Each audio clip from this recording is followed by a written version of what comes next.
હા, આજ રોજ સમગ્ર ભારતમાં જે અલગ અલગ જે જિલ્લાઓ છે એ જિલ્લાઓમાં ગૌ માતા અને રાષ્ટ્રમાતા ઘોષિત કરવા માટે અને ગૌ હત્યા બંધ થાય એના માટે થઈ અને સમગ્ર ભારતમાં કાર્યક્રમ યોજવામાં આવ્યો છે.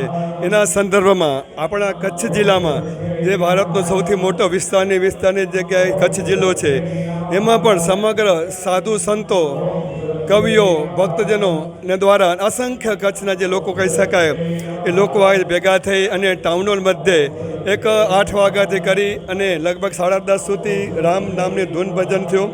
ત્યારબાદ સમગ્ર સનાતનીઓ, સમગ્ર ગૌ ભક્તો એ સાથે મળી અને કલેક્ટરશ્રીની કચેરીમાં એ આવેદનપત્ર આપવા માટે જવાના છીએ.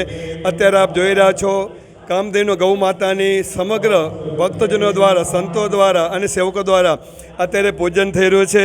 આપના સૌના ચેનલના માધ્યમથી જણાવીએ છીએ કે આપણે તાલુકા મધ્યે કરવું, આજે જિલ્લા મધ્યે છે, અને આવનાર દિવસોમાં આપણે રાજ્ય મધ્યે પણ આ રીતનું ગૌ માતાને, રાષ્ટ્રમાતા અને ગૌ માતાની હત્યા બંધ થાય એના માટેના કાર્યક્રમ જોઈને અમે સમગ્ર સારામાં સારો પ્રતિસાદ મળી રહ્યો છે. આપ સૌને આપના ચેનલના માધ્યમથી સૌ સનાતનોની આ કાર્યક્રમ જોડવા માટેની ખાસ કરબંધ વિનંતી અને પ્રાર્થના કરવામાં આવે છે. જય ગૌ માતા, જય ગોપાલ, સૌને રાધે રાધે. ભારતીય સંસ્કૃતિની ધરોહર સમાન ગૌ માતાને રાષ્ટ્રમાતા તરીકે જાહેર થાય અને ગૌ માતા જે પ્રતિદિન 80,000થી વધુ સરકારી રેકર્ડ પ્રમાણે ગાયોની કતલ થઈ રહી છે, એ ગાયોની કતલ બંધ થાય અને ગાયોની સુરક્ષા મળે, સંરક્ષણ મળે અને જે દેશી ગૌવંશ છે એ જે હવે ખૂબ જ ઓછી સંખ્યામાં બચી છે એનો વધુને વધુ બચાવ થાય એના માટે આખા દેશવ્યાપી ગૌ સન્માન આહવાન અભિયાન ચાલી રહ્યું છે. તે અંતર્ગત આજરોજ જિલ્લા કલેક્ટરને એક હસ્તાક્ષર દ્વારા પ્રાર્થનાપત્ર અર્પણ કરવામાં આવનાર છે અને એ પ્રાર્થનાપત્ર કલેક્ટરશ્રીના માધ્યમથી મુખ્યમંત્રી, રાજ્યપાલશ્રી, વડાપ્રધાનશ્રી અને રાષ્ટ્રપતિશ્રીને આપવામાં આવશે અને એના દ્વારા ગાયની સુરક્ષા થાય, ગાયને સન્માન મળે એ માટેનું આખા આયોજન પદયાત્રા દ્વારા અહીંયાથી કલેક્ટર કચેરી પહોંચશે અને ખૂબ જ શાંતિપૂર્ણ અને સંકીર્તન સાથે આ રેલીનું આયોજન થનાર છે. ધન્યવાદ.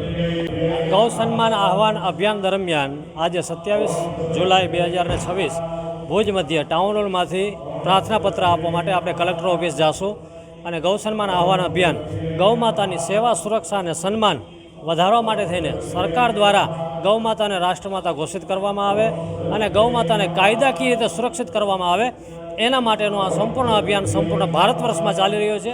પૂરા ભારતના 760 જિલ્લામાં અત્યારે 11 વાગે સંપૂર્ણ જગ્યાએ કલેક્ટરશ્રીને પ્રાર્થનાપત્ર અપાઈ રહ્યો છે. લગભગ પૂરા કચ્છમાંથી લગભગ 40થી 50 સાધુ સંત મહાત્મા પણ આવ્યા છે. સમગ્ર સનાતન સમાજના, જૈન સમાજના બધા સાધુ સંત મહાત્માઓ અત્રે ઉપસ્થિત છે અને લગભગ 1000થી 1500 જેવી સંખ્યા પૂરા કચ્છમાંથી અત્રે પધારી છે અને સાથે યાત્રામાં નીકળવાની છે.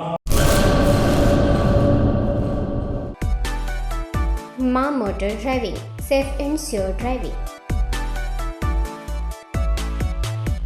ડ્રાઇવિંગ એ શોખ સાથે આપની મોટી જવાબદારી પણ છે. અમારા ઇન્સ્ટ્રક્ટર દ્વારા સચોટ અને સરળ માર્ગદર્શન. આપની રોજની તાલીમની માહિતી મેળવીને શું અધુરાશ છે એના ઉપર પૂરું ફોકસ કરાય છે.